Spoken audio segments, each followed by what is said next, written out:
Amid trade tensions, what happens when Minnesota nice meets Ontario nice?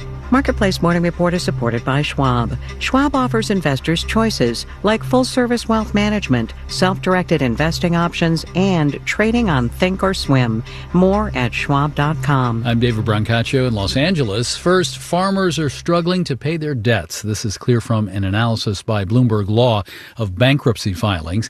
And this is before the new higher tariffs started to kick in. Marketplace's Savannah Peters reports. Bloomberg found farm bankruptcies were up 55% in 2024, and they're trending even higher this year. That tracks with what bankruptcy attorney Don Swanson is seeing. In fact, I've got a Chapter 12 going right now. That's the section of the bankruptcy code for farmers. And Swanson says his firm, Coley Jessen in Omaha, has a few more of those cases in the works. Every debtor has their own issues that are unique to them. But 2024 was a terrible year for farming.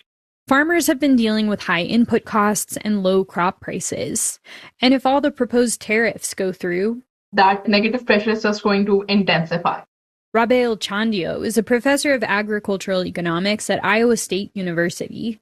She says whether farm bankruptcy rates rise even faster depends on how long steep tariffs on China last, and whether the Trump administration offers relief payments to cover affected farmers' losses, like it did during the last trade war. I'm Savannah Peters for Marketplace. It has been 3 up days in a row for the S&P 500 stock index, but S&P futures are down 0.2% right now. The S&P is down 2.2% in April so far. NASDAQ futures are down 0.2%. A published report says Apple is moving to produce all the iPhones sold in the U.S. in India, a pivot away from China. Remember, it says designed by Apple in California. It doesn't say made. The Financial Times has that India scoop today. Now, to video gaming, it was delayed for several weeks because of the Trump administration's tariff announcements, but overnight, retailers started taking pre-orders for the Nintendo Switch 2 console. Walmart, Best Buy, and others that are part of this rollout report major demand. The boxes are set to start selling in earnest on June the 5th. You say Legend of Zelda Tears of the Kingdom. I say Animal Crossing New Horizons. Marketplace Morning Report is supported by Progressive. Progressive Commercial Insurance protects small businesses with customizable coverage options as unique as your business. More at progressivecommercial.com.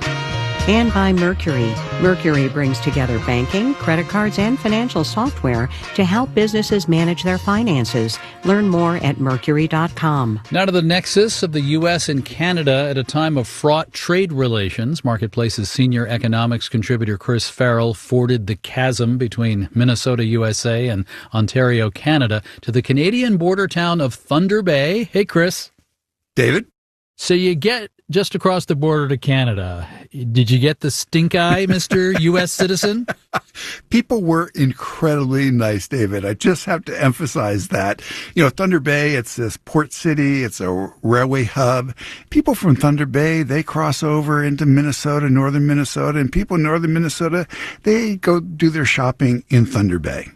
We have a lot of sort of back and forth, whether it's business or whether it's individuals, just going to Grand Marais for the weekend, those kinds of things, going to Duluth, that back and forth activity, hockey teams, soccer teams, etc. Charlotte Robinson is president of the Thunder Bay Chamber of Commerce, and as you could hear, we met in a diner. Certainly from a business perspective, it's also been a close relationship. We do a fair bit of trade between some of our larger industries with Minnesota specifically. She said it's been a close relationship, but now with President Trump's tariffs, 25% on a lot of things, 10% on some energy products, and Canada responding. What's it now? I don't know. Testy, this relationship? You know, the word that we heard a lot, David, is betrayal. You know, they're unhappy with Trump's insistence that Canada should become the 51st state. And the way they're expressing their displeasure is with their wallets. Cross-border travel is down. Vacation plans to the U.S. are canceled. American liquor, wine, and beer, it's been pulled off the shelves in Thunder Bay and Ottawa. And Livio De Matteo, he's an economics professor at Lakehead University in Thunder Bay, notes that even grocery store aisles have changed. We found oranges from Morocco and Egypt. We'd never really seen that before. So even the retailers are already making the effort. You know, the broccoli's been coming from Mexico, we've noticed, the blueberries from Peru. All right, so some agility there, but can the Canadian economy decouple itself from the U.S.? 30% of Canada's economy is export-oriented, and 3/4 of its exports go to the U.S. But in the interviews we had, David, Canadian business owners seem determined to reduce their reliance on the U.S. They're creating stronger business ties within Canada, and they're forging direct economic relations with other countries.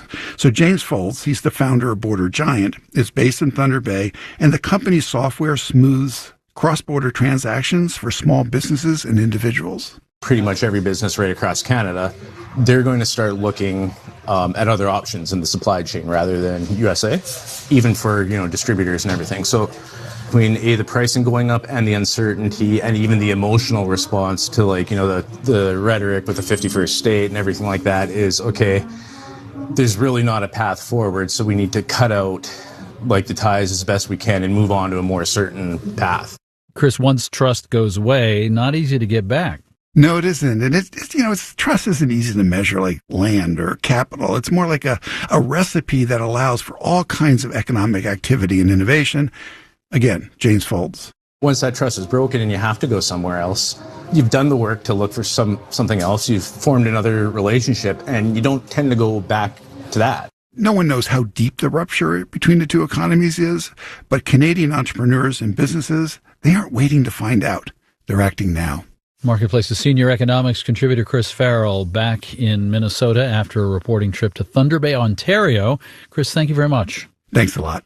I'll do the global investment management firm with Provolone, Banana Peppers Private Equity, and a hedge fund. Did you know Blackstone Group now owns Jersey Mike's Subs? Taste the portfolio in every bite. There's news the founder of Jersey Mike's, Peter Cancro, is leaving the CEO position now that it's Blackstone. A guy also not named Mike from Wingstop Chicken Wings takes over now.